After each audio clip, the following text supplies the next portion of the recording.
Beautiful moment, really. Yeah. We'll be chatting with gynaecologist Dr. Larisa Corda in just a moment, but first, let's take a look at what happened. I think you may possibly have a condition called endometriosis. I'm sitting here with the doctor and I'm getting all this news and, I mean, to be honest, it's just really scary to be told that you've got any kind of condition. Poor Soph, that must have been really, really upsetting for her. We've been joined in the studio by Dr. Larisa Corda, who's the fertility expert who met with Sophie. Thanks so much for joining us. Such a pleasure. So first of all, can you explain to us what endometriosis is, please? Yeah, so endometriosis, first of all, is a really, really common condition. About 1 in 10 women in the UK have it, so that's about 10% of women in total. Yeah, it's a really, really huge problem that we just don't really hear enough talk about. Yeah. So what it involves is essentially the tissue that's supposed to line the inside of the womb, called the endometrium, escapes and is found outside of the womb. So it can be found in other areas like your fallopian tubes or your ovaries. And some of the commonest symptoms, and in fact the one that Sophie had when she came to see me, and the reason she was really worried, is her periods were really, really painful. So from the minute she started mentioning the symptoms, I sort of had little alarm bells ringing, going, It's so good because she shone a light for so many others. She did. What sort of treatments are out there? Like, is there a cure? So there's lots of different treatments that we can use. There's not necessarily a cure, but we can use lots of things. So, for example, giving a woman hormones to try and suppress the endometriosis.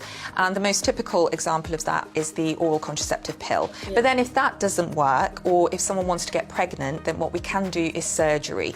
First of all, see if you have endometriosis and diagnose that categorically, and then we can try and do some other work. So to try and fix the tubes, try and remove some scarring, try and remove any cysts or fluid that's on the ovaries, and we can help women that way. Do you recommend people do what Sophie did and get checked? I personally think that every single woman should get checked. We typically at school only get taught how not to get pregnant, right? It's all just about contraception, and you grow up with the impression that if you go and sit on a toilet seat, you're basically going to get pregnant, and it's going to be as easy as that. But the truth of the matter is that actually for a lot of people, it's really not easy. It's really good to just vocalise it and have a voice and make people know what's going on. If you're successful in getting pregnant, does it increase the chances of miscarriage? So sadly it does, yes. It does slightly increase the chance of miscarriage. However, it doesn't mean that you will miscarry. So I think it's important to be aware of it, and it does also increase the risk of early pregnancy complications and even slightly later, but it doesn't mean that you will develop that. Aisling, you have sadly had, experiences of miscarriages yourself. As someone who's been in that position, what advice would you give to others going through it? You're going to get through it, is first of all, you will live to survive this.